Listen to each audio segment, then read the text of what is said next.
শনিবার রাতে কয়েকজন যুবক ভারতের রাজধানী দিল্লিতে বাংলাদেশ হাইকমিশনের সামনে বিক্ষোভ করে। চলে হুমকি ধামকি আর বাংলাদেশ বিরোধী স্লোগান। হাইকমিশনের সামনে অবস্থানকারীরা অখণ্ড হিন্দু রাষ্ট্র সেনার ব্যানারে বিক্ষোভ করে। এরপরে অনেকের মনে প্রশ্ন, কারা এই অখণ্ড হিন্দু রাষ্ট্র সেনা?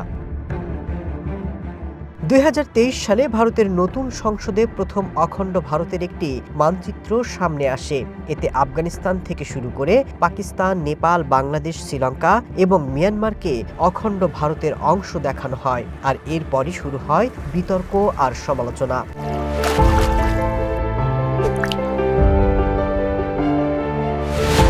দিল্লিতে সংসদ ভবনে অখণ্ড ভারতের সেই মানচিত্রের বিষয়ে ব্যাখ্যা চেয়েছিল বাংলাদেশ। সে সময় পররাষ্ট্র প্রতিমন্ত্রী মোহাম্মদ শাহরিয়ার আলম দাবি করেছিলেন, ওই মুরালে চিত্রায়ন করা হয়েছে মানুষের যাত্রা, যেখানে সাংস্কৃতিক মিল থাকতে পারে, কিন্তু এর সাথে রাজনীতির কোনো সম্পর্ক নেই। তবে ভারত আর প্রতিবেশীদের নিয়ে আষ্টেপৃষ্ঠে জড়িত অখণ্ড ভারতের রাজনীতির রূপরেখা। এই অখণ্ড ভারতের ধারণা কট্টরপন্থী হিন্দুত্ববাদী সংগঠন রাষ্ট্রীয় স্বয়ংসেবক সংঘ বা আরএসএস এর মূল দর্শনগুলোর একটি। অভিযোগ রয়েছে, ভারত, পাকিস্তান, বাংলাদেশ, নেপাল, ভুটান আর শ্রীলঙ্কা নিয়ে একটি একক আর বৃহৎ হিন্দু রাষ্ট্র প্রতিষ্ঠার মহাপরিকল্পনা রয়েছে এই আরএসএস এর। অখণ্ড ভারতের স্বপ্নদ্রষ্টা ছিলেন পণ্ডিত নেহরুও। সেই ১৯৪৬ সাল থেকেই তিনি এর স্বপ্ন দেখেছিলেন।